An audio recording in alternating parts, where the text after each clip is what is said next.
Muchas gracias, esto es desde el Congreso y en esta ocasión tengo mucho gusto en compañía de este grupo selecto de 2 diputados y una diputada a la que mucho le agradezco su presencia. Tengo oportunidad de comentar con ellos para usted el presupuesto, que es una de las funciones sustantivas de la Cámara de Diputados, elaborar el presupuesto de egresos, el presupuesto de gastos, lo que el gobierno va a dedicar para la atención de todo lo que tiene que atender en el próximo año. Siempre el presupuesto es producto de una discusión terrible y casi siempre se aprueba por unanimidad. En este caso no fue por unanimidad, pero fue por una amplísima mayoría. ¿Quiénes no votaron el presupuesto? Pues los que consideraron que no debían hacerlo. Pero hablemos no de lo que dejó de ocurrir, sino de lo que ocurrió.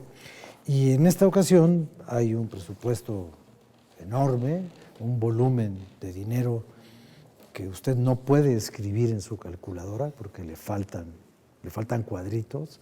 Son 5 billones, 300 y algo así, millones y millones y millones y millones de pesos. Y esa es la buena noticia, pero las malas noticias, de veras, siempre hay malas noticias, es que no va a alcanzar, nunca alcanza. Pero entre lo que tenemos, lo que necesitamos y lo que podemos administrar inteligentemente, pues ahí va la patria caminando, creciendo al ¿cuánto por ciento? Al 1.8, al 2%, con una tasa de empleo como nunca lograda, dice el radio, la televisión, y la patria va, y la patria va. Y ellos son quienes acompañan desde aquí el camino de la patria y nosotros, los que andamos con ellos, la ruta de la nación.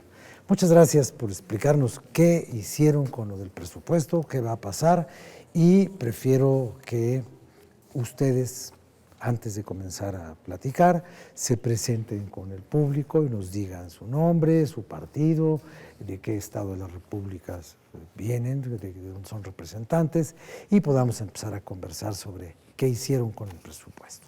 Perfecto. Bueno, soy Alejandra Gutiérrez Campos, diputada federal por Guanajuato. Soy secretaria de la Comisión de Presupuesto. Y hace unos días justamente acabamos de aprobar el presupuesto para el ejercicio 2018, en el cual más adelante estaremos comentando. Sin embargo, sí es importante señalar que el Partido Acción Nacional lo votó de manera responsable a favor en lo general, pero de manera particular presentamos varias reservas que nosotros consideramos fundamentales, entre ellos en temas de salud, en el tema de seguridad, en tema de campo, como algunos otros que más adelante estaremos platicando. Muy bien, muchas gracias. Por favor, diputado Jericó. Jericó Abramo Mazo, el Estado de Coahuila. Un gusto estar con usted, don Rafa. Saludo a la diputada Gutiérrez, al diputado Emilio Salazar y a todo el auditorio que nos escucha por este canal de Congreso. Gracias. Emilio Salazar, de Tuxtla Gutiérrez, de Chiapas, por el Partido Verde, diputado por el Partido Verde. Celebro estar con mis compañeros que además son expertos en el tema. Votamos todos a favor, seguramente todos tenemos, si bien reservas sobre algunos temas, sabemos que el recurso es limitado y las necesidades son crecientes, pero esto lo habremos de discutir en este momento. Y feliz de estar con usted, don Rafa. Muchas gracias. Bueno, a mí me gustaría que comenzáramos por esto. Empecemos. Hay muchas personas que nos hacen el favor de atender estas emisiones que no saben qué es esto de que se apruebe algo en lo general, pero se manifiesten reservas que después se discuten con qué intención y con qué utilidad si las reservas, a final de cuentas, no son tomadas en cuenta y las cosas salen como salieron. Usted me decía que su partido había planteado algunas reservas. ¿Qué es plantear una reserva cuando se está discutiendo una iniciativa o un proyecto de ley? Pasa lo mismo también en el tema del ingreso, cuando se presenta la ley de ingresos. Yo fui tesorera municipal y también siempre peleaba que fueran responsables y que no podían decir que todo estaba mal, ni en el ingreso ni en el gasto, todo está incorrecto. Hay cosas que son correctos y que vamos a favor.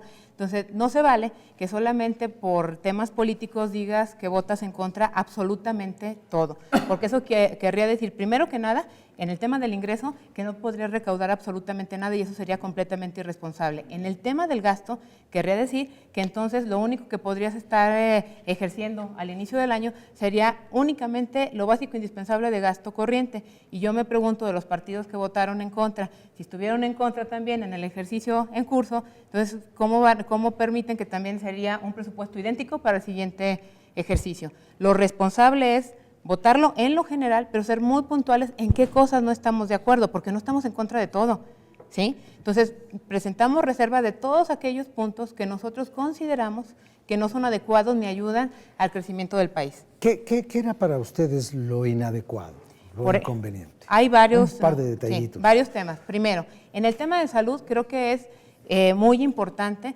porque es algo que nos pide toda la gente en todo el país. Cada vez hay más necesidad de servicios de salud, cada vez los servicios son de menos calidad porque hay pocos servicios de enfermeros, de doctores, de equipo y de materiales. Se requiere más dinero para salud. Es indispensable que se le inyecte recursos. Entre ellos, también en salud, uno de los temas que se requiere apoyar es el tema de prevención. Hoy tenemos, por dar un ejemplo, un problema grandísimo de lo que nos cuesta como mexicanos el tema de las enfermedades que tienen que ver con la obesidad. Y hoy le quitamos justamente a este programa, cuando tendríamos que estar previniendo porque nos va a generar un ahorro, ¿sí? O sea, no podemos dejarle de apostar a los temas de prevención porque nos sale más caro. Salud es un tema y hay muchos programas de salud que Incluso falta recursos. Hace unos días hubo aquí una reunión internacional con el tema del cáncer y el propio presidente de la República decía que es notable que en los países donde hay dinero, la incidencia del cáncer se reduce por la atención, ¿no? O la mortalidad por el cáncer se reduce, y donde no hay dinero, pues la gente se muere. Lo mismo epidemiología, que también se reduce, y el tema de seguridad creo que es un tema también importante de señalar, porque se reduce recursos a los programas que van destinados a los municipios o entidades federativas. Sí, efectivamente hay que reconocer que tanto la Marina como la Defensa sufren un incremento, pero sin embargo aquellos recursos que van directamente a los municipios, que son los que tienen el problema de manera directa, se ven disminuidos. Sí, reconocemos que se dieron 300 millones para prevención del delito, consideramos que es un dulce, porque durante muchos años estuvo dando en tema de prevención del delito, entre el Fondo de Prevención del Delito y el fondo que era para equipamiento, eran arriba de los 5,000 millones de pesos. Entonces hay varios programas en materia de seguridad que van destinados a los municipios que van a la baja. ¿Y eso qué quiere decir? Pues que debilitamos y no ayudamos a que los municipios se fortalezcan, cuando lo que estamos queriendo hacer es que las policías municipales cumplan con su función, sean fuertes y entonces empecemos a prevenir el tema del delito. Y el tema económico y de inversión es otro tema súper importante que también viene a la baja. Ahorita nos doy cuenta para que tenga Si no nos vamos a acabar el presupuesto ahorita. Salud es un tema en lo particular que requeriría un análisis mucho más a fondo. Cada estado tiene que hacerse más eficiente en temas de salud. Si tú revisas las nóminas de cada estado, Alejandra, seguramente encontrarás que han crecido de manera brutal en los últimos años.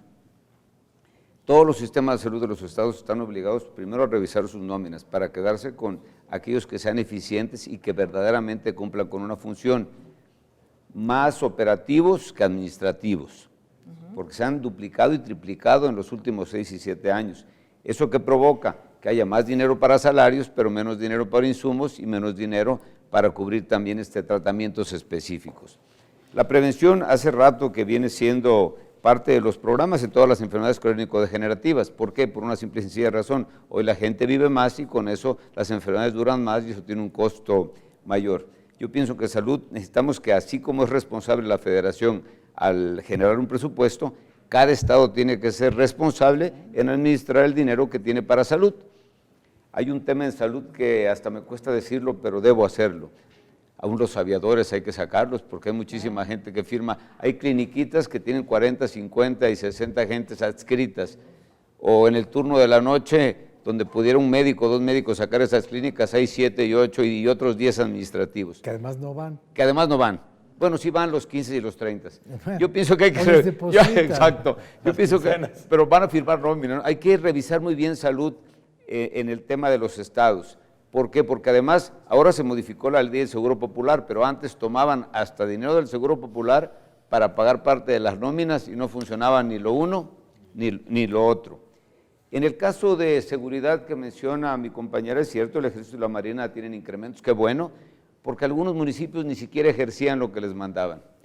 Y también debo decirlo, hay una obligación importantísima de que los presidentes municipales se manejen con honestidad y con transparencia, porque luego pasaba que con el recurso de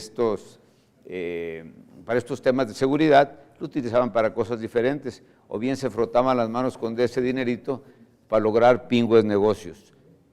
Quienes han dado muestras de efectividad en el combate al crimen organizado son la Marina y el Ejército. De nuevo, siempre quisiéramos todos los estados más y para eso peleamos durante la discusión del presupuesto. Yo me quedaría con lo que primero dijo mi compañera, que es además brillantísima, Alejandra. El presupuesto es un presupuesto responsable y eso solo se puede saber quien de verdad lo haya revisado y esté opinando con conocimiento de causa, porque no creo que las finanzas sean tema menor, sino tema que debe ser estudiado. Bueno, creo que con este planteamiento básico, pero nos faltó el diputado Jericó, que ahorita, después de esta pequeña pausa, vamos a iniciar el segundo bloque con él, pero ya usted más o menos se da cuenta de que, bueno, hay cosas en las que dicen, bueno, sí, ya se aprobó, sí, pero cosas de que en esto yo no estuve de acuerdo. A la hora del juicio de la historia, yo le voy a decir, doña Historia, acuérdese que yo me opuse. Vamos a hacer una pequeña pausa y regresamos.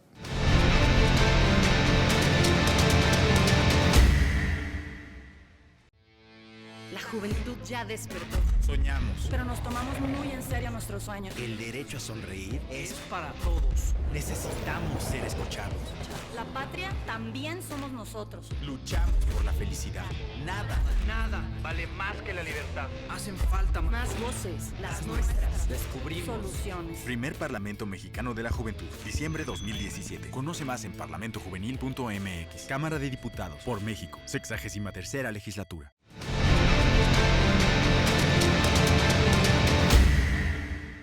Bien, regresamos con este análisis de cómo fue que se hizo, cómo fue que se discutió este presupuesto, que ahora ya es una realidad, y pues cuál es esta interminable lucha, digámoslo en términos así sencillos, de los grupos dentro de la Cámara y de las personas e instituciones que vienen en nombre del gobierno de tal, del estado de tal, del municipio de tal, a pedir, porque en los días que se discute el presupuesto, esta Cámara es lo más parecido a una concentración popular.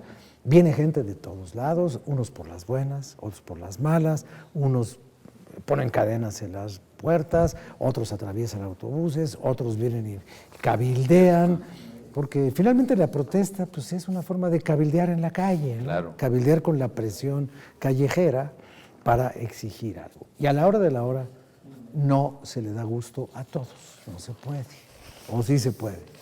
Lo que se trata, primero buenas tardes amigas y amigos del auditorio, saludo a mi compañera, mi compañero legislador, a don Rafa. Efectivamente, este presupuesto es un presupuesto histórico para el país porque logra casi 5.3 billones de pesos para ejercerse en el año 2018. Es un presupuesto que logró una construcción por consensos, de forma seria, responsable, que busca, lo más importante es que el gobierno federal fue el que se apretó el cinturón. O sea, el gobierno federal ha bajado de los últimos 4 años gasto en nómina, no ha creado nuevas plazas de empleos de altos funcionarios, se ha fortalecido el presupuesto para la salud, se ha fortalecido el presupuesto para la seguridad, se ha fortalecido sobre todo el presupuesto para estados y municipios. Yo recuerdo y fui legislador en la 60 legislatura, donde teníamos petróleo de casi $100, $106 el barril. Hoy tenemos un petróleo de 45, 46 dólares. ¿Cuánto fue el presupuesto en aquella legislatura? Fue mucho menor que este. En esa legislatura era un presupuesto de cerca de 2.8 a 3 billones de pesos. ¿Sí?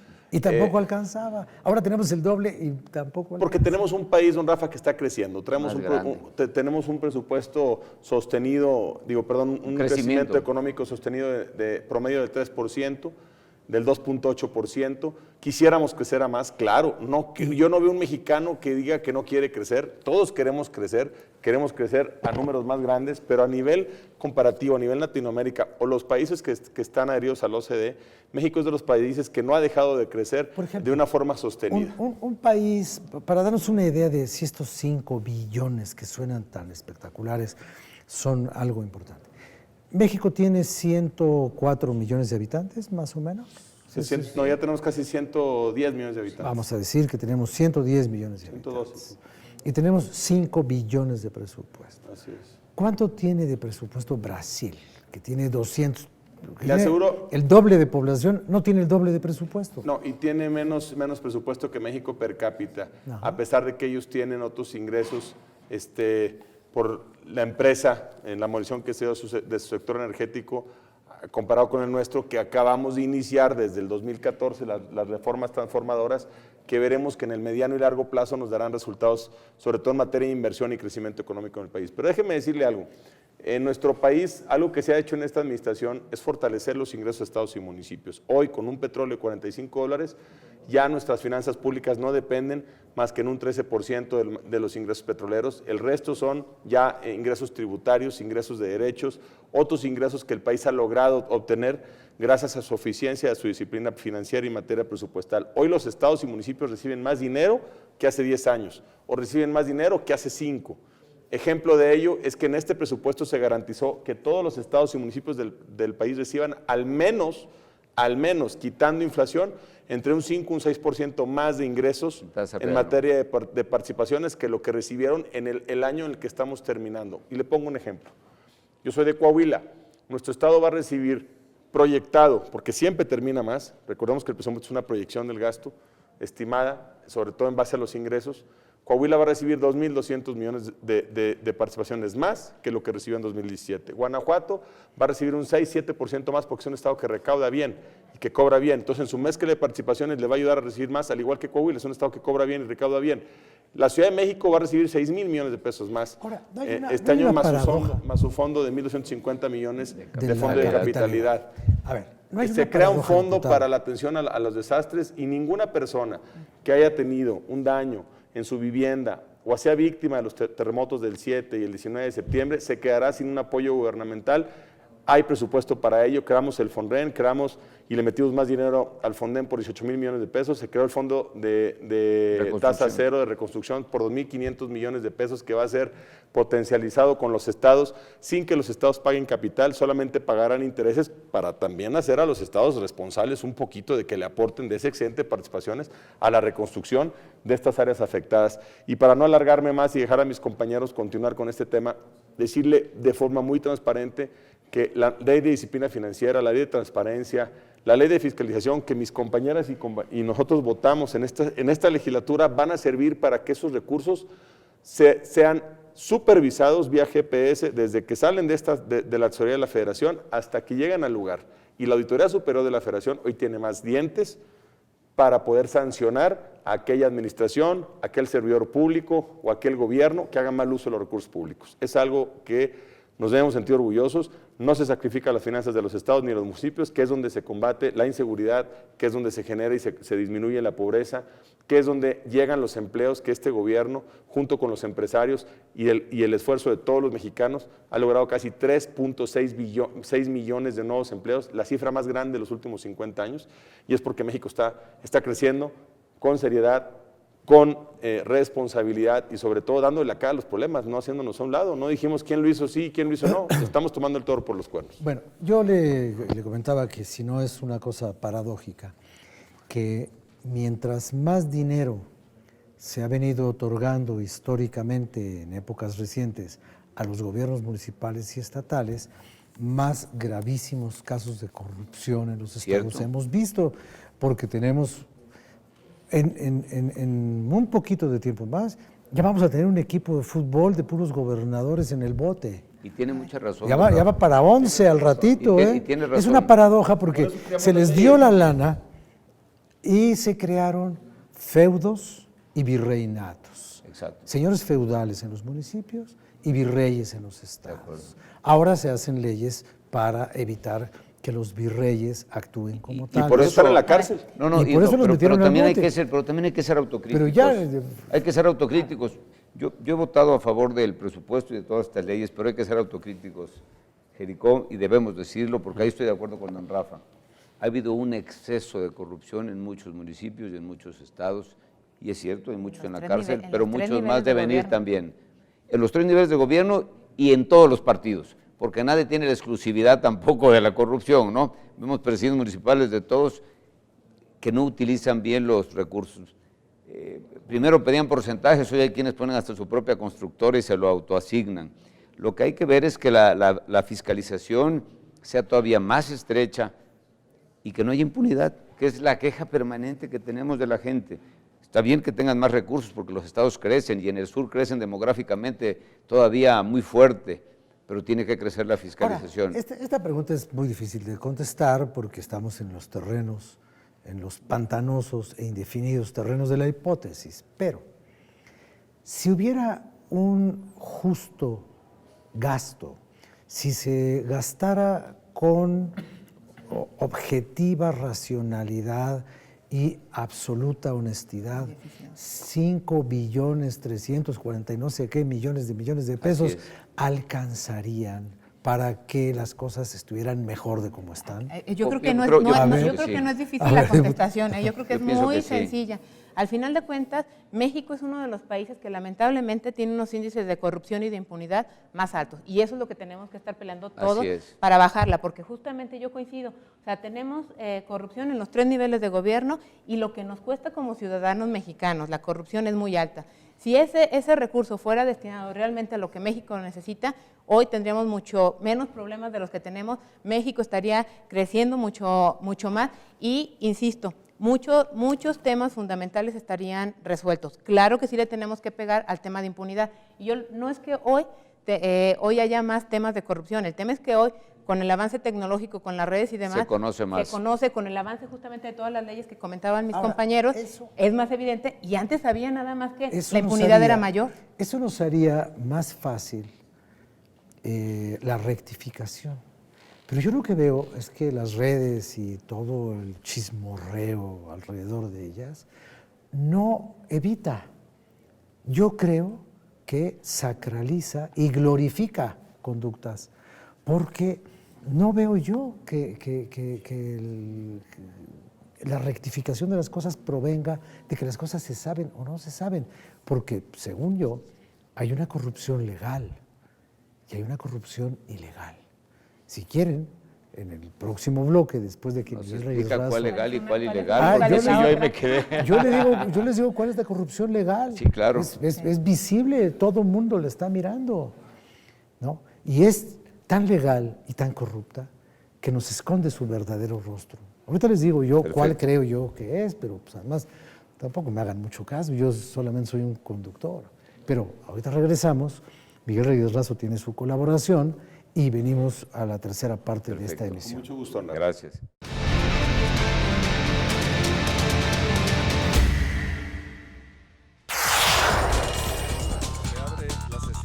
Sigue de cerca el trabajo de los diputados. Infórmate, conoce, entérate y participa. Toda la Cámara en todas las redes. Sesiones en vivo, Facebook, comisiones, eventos, Twitter y noticias. Videos, YouTube. Imágenes, Flickr. Podcast, SoundCloud. Cámara de Diputados. 63ª legislatura.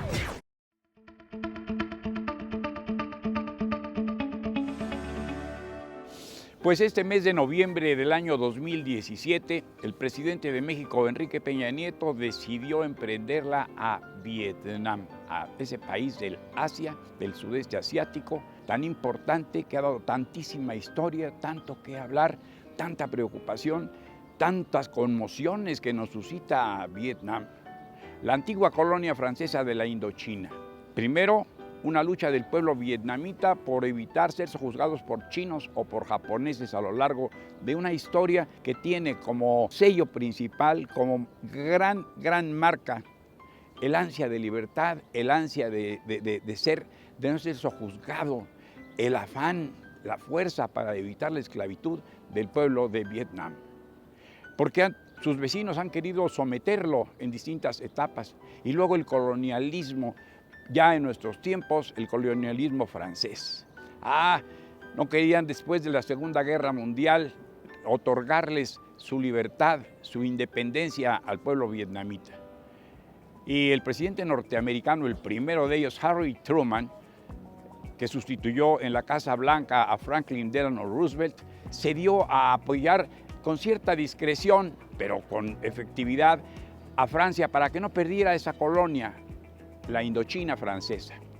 Aquello empezó a ensangrentarse porque los vietnamitas no querían ser sometidos más por el ejército francés, por el gobierno de Francia. Y se rebelaban y luchaban y eran sofocados. Y aunque las naciones se disimulaban, las grandes naciones, las grandes potencias, como solía decirse, los 4 grandes en aquella época, al final de la Segunda Guerra Mundial, disimulaban y dejaban que Francia actuara allí.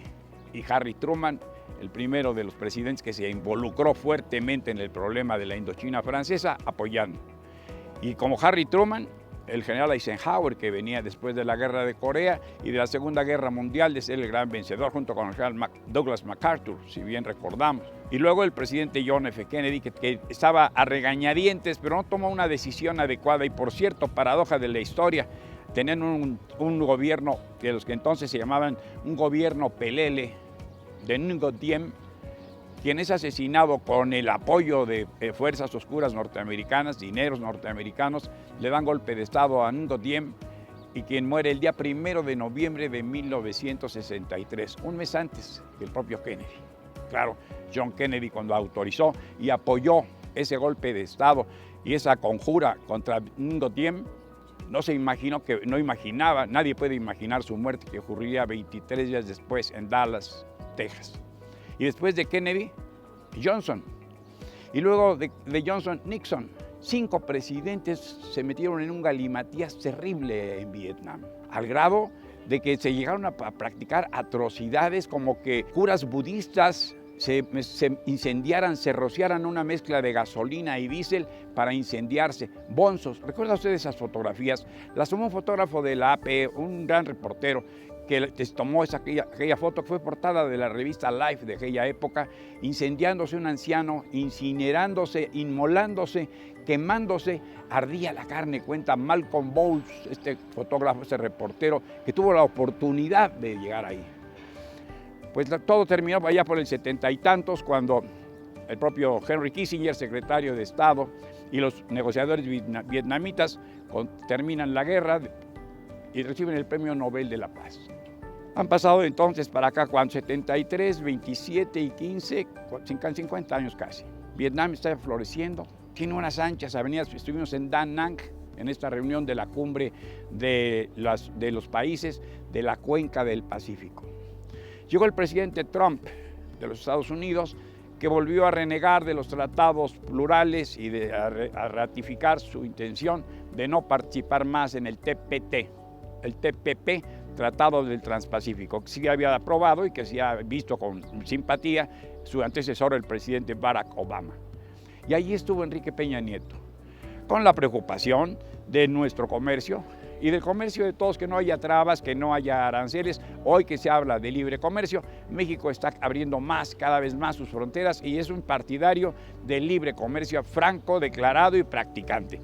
Está China ahí, está Rusia allí, está Australia ahí, todos los poderosos de Nueva Zelanda, toda esa parte del mundo están llegando a intensificar su comercio. Es un mercado formidable y México está allí. Y Da Nang está recibiendo a la cumbre de la APEC, y México participa allí con lo mejor que tiene, sus mejores talentos, para estimular el comercio, para ver alternativas a los productos mexicanos y a los que puedan venir del extranjero, y la inversión de otros países aquí. APEC, una grata reunión ahí muy breve, 2 días, y de regreso a casa en un vuelo de 16 horas sin parar, para conocer un lugar, ese lugar que está en la historia, y nos vuelve a recordar que la guerra, a fin de cuentas, pues no resuelve absolutamente nada y puede dejar muchos rencores, muchas cicatrices que no acaban de cerrarse, y queda en la memoria colectiva el abuso de la gran potencia, en este caso los Estados Unidos de Norteamérica. Soy Miguel Reyes Razo, su servidor. Hasta la próxima.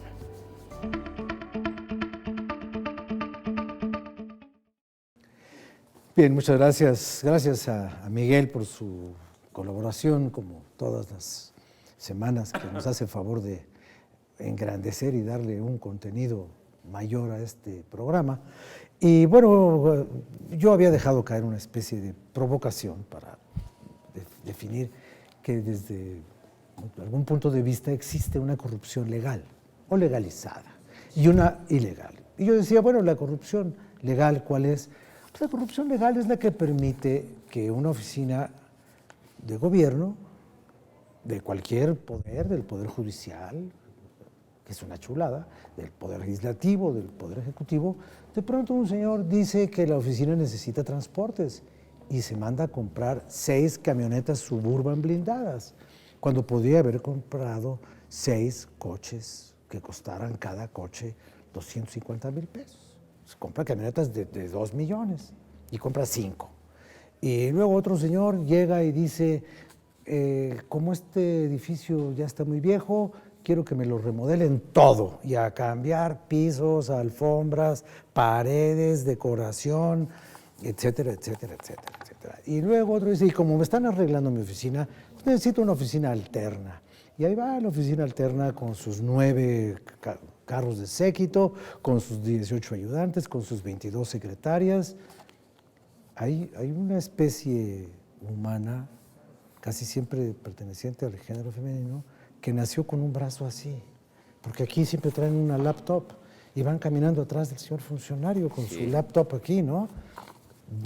10 muchachitas que trabajan en la oficina de un señor, de un subsecretario, porque los subsecretarios tienen más ayudantes que los secretarios, porque ellos a su vez son ayudantes del secretario. Claro. Entonces, eso es lo que yo llamo la corrupción legal. Y tiene razón, y se da, y aquí lo vemos.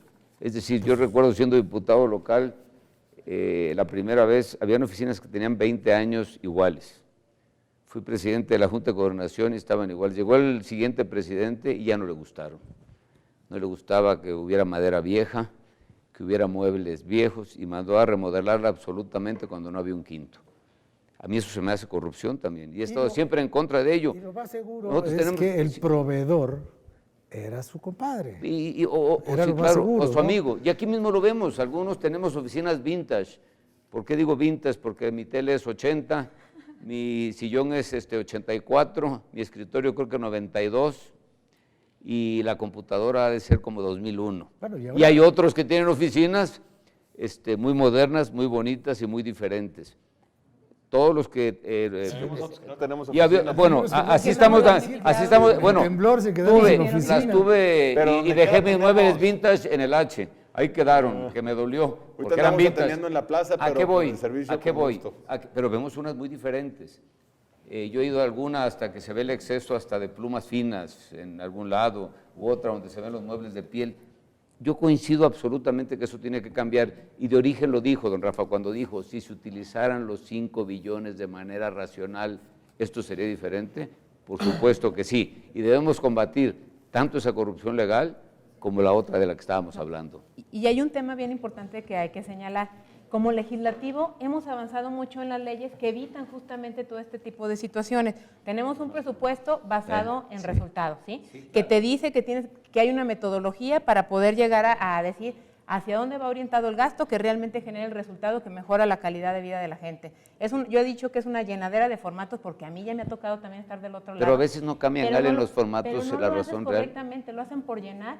No, realmente no hay un análisis real, y aparte se sigue gastando en lo que no se debe. O viene la justificación, ¿sí? ¿No? ¿Por qué de piel? Porque esa es la que necesito yo para todo se justifica y va en contra de los principios que viene desde la Constitución y la Ley de Presupuesto y Responsabilidad Hacendaria. Entonces es una burla a la normatividad, eso es de ejecución y que sí se tiene que castigar. Ahora, esa normatividad burlesca, burlona y a final de cuentas burlada es lo que yo llamo la corrupción legal. Así es. ¿Es legal o no es legal que un señor, digamos, el coordinador de una fracción parlamentaria aquí en esta Cámara, se compre mañana una Suburban blindada a nombre del partido, no tiene Sí, que claro. hacer Para uso utilitario. una factura a su nombre, para uso de la... Sí, claro. Bueno, es legal. ¿Y quién la disfruta? La señora. ¿Y a quién le sirven? Y para que vean que hablo de otro tipo de corrupción legal, Claro. de la que nos toca a nosotros los periodistas. Un señor periodista decide que lo quieren matar, le dice a 20 troles, que son sus amigos, que le manden tweets amenazándolo de muerte, va al mecanismo de la Procuraduría y le ponen Camioneta guaruras, y escoltas. Camioneta y escoltas. ¿Y para qué sirven? Para ir al súper. Entonces, esa también es una. Y todas estas cosas de las que se abusa, como estas cosas de las víctimas y los de estos y los otros, que terminan haciendo una industria de la piedad disimulada por la mala conciencia de algunas autoridades. Claro. Corrupción legal. Claro. Yo lo que quisiera, don Rafa, si me lo permite, amigas y amigos del auditorio, es lo que estamos haciendo en esta legislatura, y creo que todos las y los diputados hemos trabajado de forma seria para lograrlo, cada quien desde su partido, pero llegando a coincidencias en lo más sustantivo, que es el bien de las personas. Hicimos leyes tan importantes que la diputada decía algo y usted lo coincide, don Rafa. Hoy tenemos una cámara de video en cada teléfono. Hoy cualquier mexicano puede denunciar un acto de corrupción, puede denunciar un abuso de cualquier autoridad. A veces lo pueden hacer con cierta certeza, o a veces puede ser una verdad a medias, o una que se puede convertir en una mentira completa, o a veces puede ser total verdad. Hoy, gracias a esos mecanismos que nos ha dado la tecnología, hoy el gobierno tiene que actualizar sus leyes. ¿Para qué? Para que los ciudadanos tengan la tranquilidad de que la ley va a proteger su patrimonio, sus intereses, y va a evitar que cualquier servidor público se pase de vivo. Y si lo hace, los gobernadores que usted comentaba ya están tras las rejas. Y es gracias a las leyes que muchos se hicieron en esta legislatura. Y es gracias a tener un buen sistema de fiscalización. Y es gracias a reportar al Sistema Nacional de Rendición de Cuentas. Y es gracias a tener un semáforo de deuda. Y es gracias a tener muchas dientes, llámese así, leyes que antes no se tenían y que hoy las hemos actualizado a la demanda ciudadana. Claro que estamos hartos de la corrupción.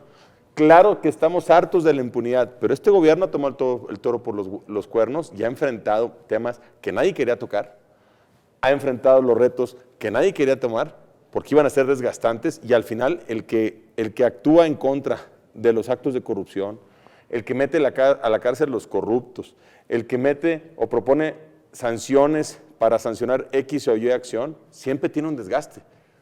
Y no importa, no venimos aquí a la televisión a cuidar la imagen, bueno, venimos a cuidar al ciudadano. Pero es un desgaste, digamos, un desgaste constructivo, porque claro, es a favor del ciudadano. Gobierno que castiga a los suyos, quizás se desgaste internamente, pero externamente hay un reconocimiento, claro, también por eso. Porque dice, bueno, aquí hay un ejemplo de que yo no era... Castigaron. Y ejemplo de ello, Rafa, es, sí le estamos dando más dinero a estados y municipios, para que desde ahí también haya esfuerzos adicionales. El fondo de potencialización para los desastres, que aparte del fondo del Fonden que va a caer el gobierno federal, se va a multiplicar hasta por 12,000 millones de pesos, pero también obliga a que el Estado, los gobiernos de Estados tengan una responsabilidad y digan, a ver, pues yo sí quiero el fondo de potencialidad para resolver el problema de 2,000 casas damnificadas. Órale, aquí tienes la lana del Fonden y aparte, ¿con cuánto le quieres entrar para apoyar más? Híjole, pues yo le entro con 500 millones del Estado. Bueno, si tú le entras con eso, no vas a pagar capital. O sea, solamente vas a pagar el interés. Te vamos a dar los 500 millones, el gobierno federal pone los 500 por vía manobras.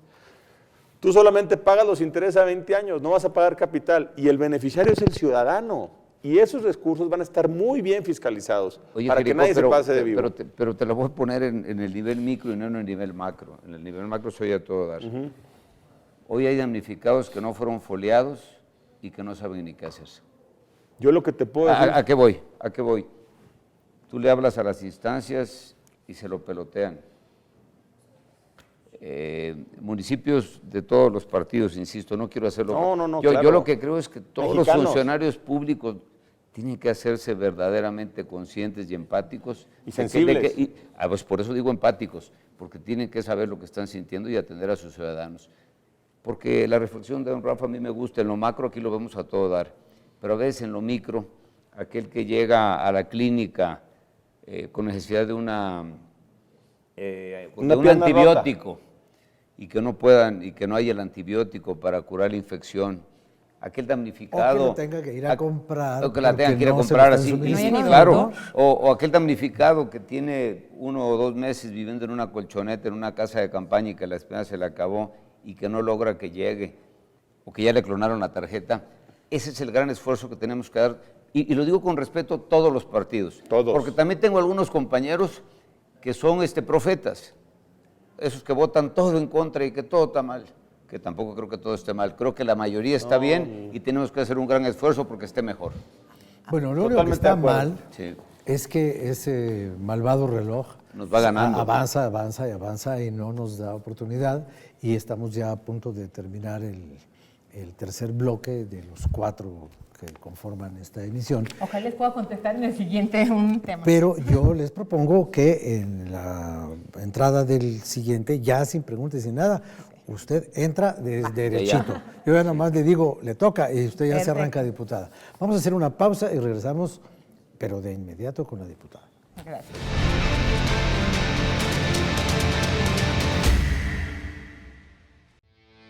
La juventud ya despertó, Soñamos. pero nos tomamos muy en serio nuestros sueños. El derecho a sonreír es para todos. Necesitamos ser escuchados. La patria también somos nosotros. Luchamos por la felicidad. Nada vale más que la libertad. Hacen falta Más voces, las nuestras. Descubrimos. Soluciones. Primer Parlamento Mexicano de la Juventud, diciembre 2017. Conoce más en parlamentojuvenil.mx. Cámara de Diputados, por México, 63ª legislatura.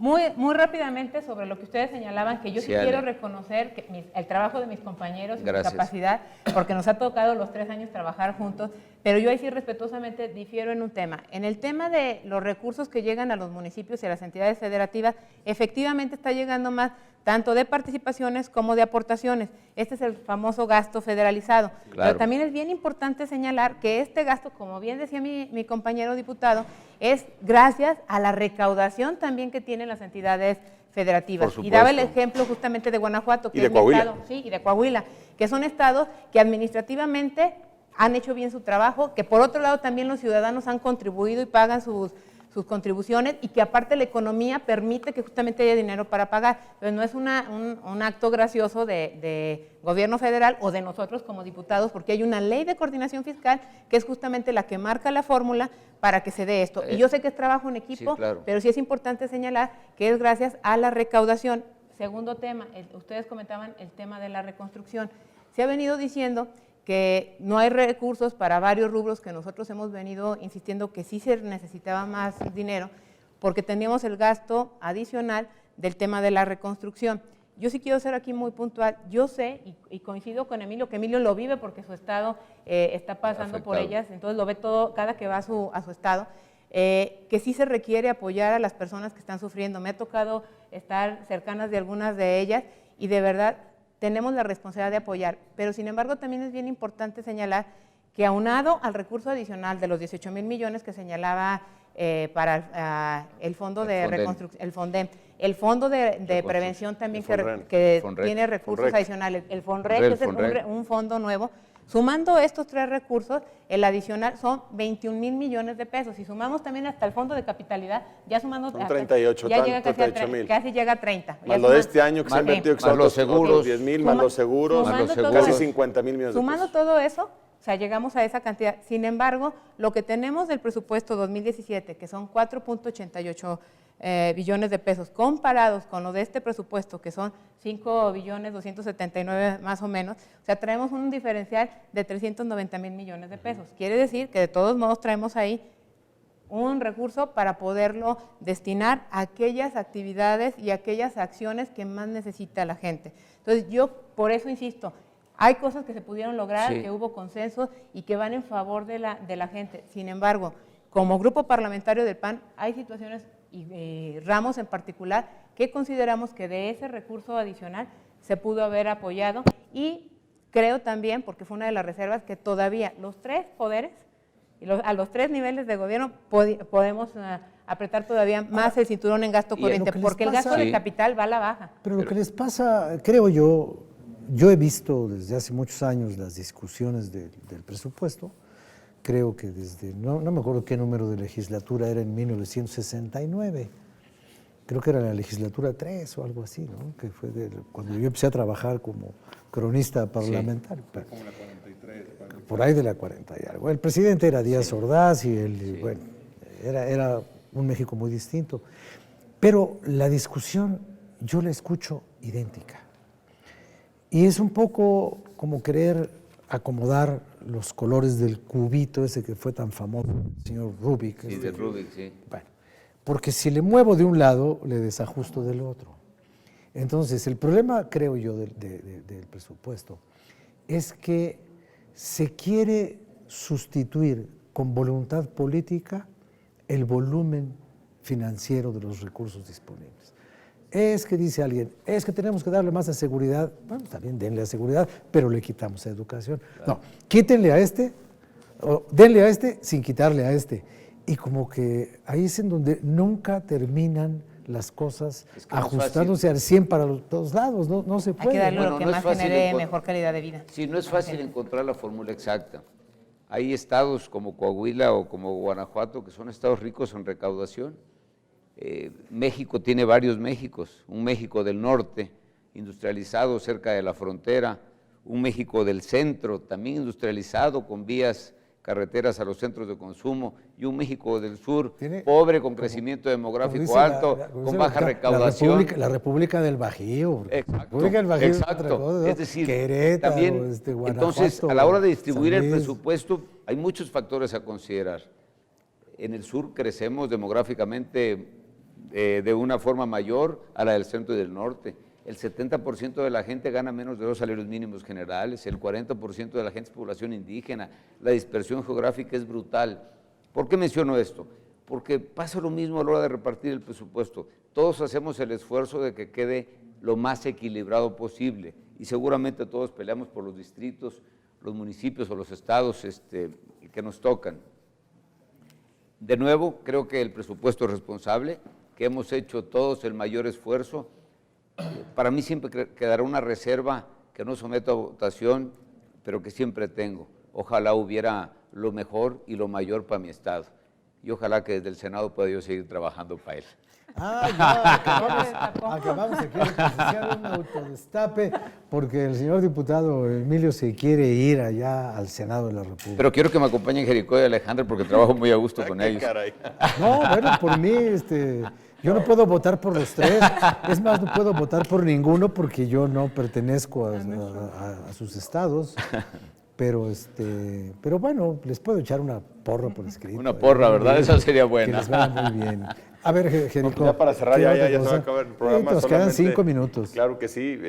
Agradecerle a las amigas y amigos del auditorio que nos escucharon por este canal del Congreso, a Emilio Salazar, a la diputada Alejandra, a todos los amigos que nos tuvieron paciencia en este tiempo para explicarles un poco qué es el presupuesto. Logramos un presupuesto con superávit primario, se va a bajar deuda pública del país, de 51% que teníamos hace 2 años, vamos a estar con 48% del PIB. Esa es una buena señal y por eso las calificadoras internacionales nos mejoraron aún más la calificación de México para poder adquirir créditos, y eso le da certidumbre a los inversionistas nacionales y extranjeros que vienen a dejar sus recursos aquí para crecer y para generar desarrollo económico para nuestras regiones, para el sur, para el centro, para el norte. Creo que México tiene que seguir trabajando con una buena actitud. Hay problemas graves que enfrentar, hay problemas que todos los días se les da la cara para poder reducirlos. Se han resuelto muchos, hay otros más que hay que resolver, pero se logra con diálogo. Se logra con este diálogo serio, respetuoso, con consensos. Podremos a veces estar a favor de muchas cosas y en contra de otras, pero siempre con respeto. Creo que el país está dando ese gran paso democrático, ese gran paso de construcción. Decía don Rafa, ¿cómo hacer que la política sirva para ampliar, para solucionar lo financiero? Hasta en eso tenemos que trabajar, pues así tendría que pasar, sin descuidar las finanzas públicas. Aquí estoy viendo que, de acuerdo con las notas que preparamos para este programa, Standard & Poor's, Global Rating y Fitch Ratings le dieron una mejor calificación a México, la pasaron de negativa a estable. Así es. Y se busca, según dice aquí, que la Secretaría de Hacienda, con este presupuesto pueda ofrecer hasta para el momento de las negociaciones sobre el futuro incierto, bueno, ni tan incierto, se va a acabar, y eso ya lo sabemos, del Tratado de Libre Comercio, que este es un país estable. Así es. Ahora, un país estable quiere decir que es un país que no se voltea, que no se hunde, que no se cae, es como un barco, ¿no? Es estable. Sí, la navegación... Puede surcar la mar en aguas calmas. Sí, pero lo que está pasando adentro del barco no lo va a hundir, pero los pasajeros no viajan ni contentos ni seguros. Por eso hay que seguir trabajando. Yo creo que los retos con los que se llegó este gobierno eran muchos y se tomaron decisiones que se tenían que tomar en el consenso de todos para las grandes reformas estructurales que votaron la mayoría de los partidos políticos representados en esta Cámara, y creo que ahí van dándose resultados. Tenemos un presupuesto serio, responsable, que va a dar resultados, que quizá no alcanza para todo, pero que cada vez nos está enseñando a cómo hacerlo mejor, y hoy tiene dientes suficientes para, vuelvo a insistir, sancionar al corrupto, señalar al que hace mal uso o indebido de los recursos públicos o de sus funciones en el labor. Y siguiendo su analogía, requerimos entonces que este barco lo tenga en lo futuro un capitán que no genere motín, que genere consenso para que lleve bien el barco a buen destino. Y aquí hay otro tema muy y importante. que aprenda a ver los hielos. Así es, por supuesto. Sobre la normativa que también hace rato comentábamos de que se aprobó en esta legislatura, también hubo una modificación justamente a la Ley de Presupuesto y Responsabilidad Hacendaria para que el 70% de los remanentes del Banco de México, sirvan para deuda. Sí, es el 19B de la ley, pudieran servir, para pagar la deuda, que justamente traíamos perspectiva negativa. Y con este recurso del Banco de México, por el tema del valor del dólar, fue lo que sirvió que se fuera gobierno federal para pagar la deuda. ¿Sí? Entonces, sí es bien, o sea, bien fue importante. una buena ley hacerla entonces. No, pero aparte tiene que ver que no fue recurso del que se tenía como parte de gasto del gobierno, viene del Banco de México. Es que el artículo aplica bajo cualquier circunstancia, esta es la que se dio en esta esta ocasión. Que ha servido para poder tener menos deuda y ha sido favorable, pero también es bien importante hoy, y también esto es, creo que tenemos que tenerlo en mente, que si ya aprobamos el presupuesto, esto no termina aquí. No. Hay una gran responsabilidad, como decía, de que de aquí en adelante, ahora la tarea es ver cómo se ejecuta el gasto, cuidar a los ejecutores del gasto y que realmente el dinero llegue para beneficiar a la gente. Y esa es nuestra siguiente tarea inmediata. Por eso cumplimos y bajamos deuda, y eso es lo más importante. Ya nos irán diciendo cómo cumplen la siguiente tarea inmediata a la que se refiere la diputada. ¿Y cómo están los pasajeros del barco? ¿Cómo van los pasajeros del barco? Porque, por desgracia, aquí hay camarotes de primera, de segunda, de tercera y hasta el mero Nomás fondo. déjeme tocar un tema, don Rafa, un dato sobre los pasajeros. Por primera vez en las evaluaciones desde que las hace Coneval, México bajó 2 millones, casi 2.600.000 de personas, los sacó de la pobreza extrema. O sea, y eso es algo que no se hacía en muchos años. Los sacó de la centina y los mandó a tercera clase. Pues ya ahí vamos. Pero antes no se hacía y se está haciendo. Pues, ¿verdad? Ahora van a subir a segunda y luego a primera. Y la cosa es que todos puedan ser de primera. Bueno, pues ese es el sueño que tenemos todos. Los camarotes de lujo. Náuticas alusiones de cómo va el curso de la nación. Yo le agradezco mucho que nos haya acompañado, les agradezco a ustedes que hayan participado con nosotros y aquí, como decía mi amigo Carlos de Negri, aquí nos encontraremos Dios mediante, decía. Gracias. Gracias, muchas gracias.